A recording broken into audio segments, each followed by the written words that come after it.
Hi, I'm Mark, and I'm really excited to tell you about a new feature coming to our email newsletters, segmenting. What this is going to enable you to do is communicate more directly with the people that you want to reach out to every time you send out an email newsletter.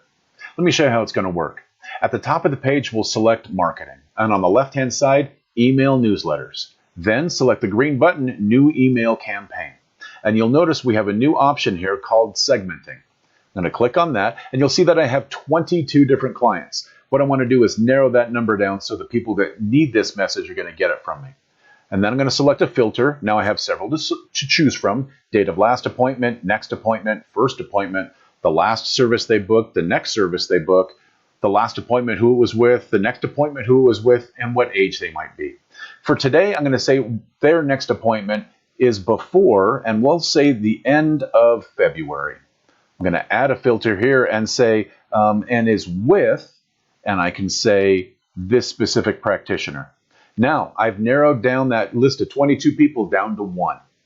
That's email segmenting. If you have any questions about this or anything else, don't hesitate to reach out. As always, we can be found at support@clinicsense.com. Have a great day.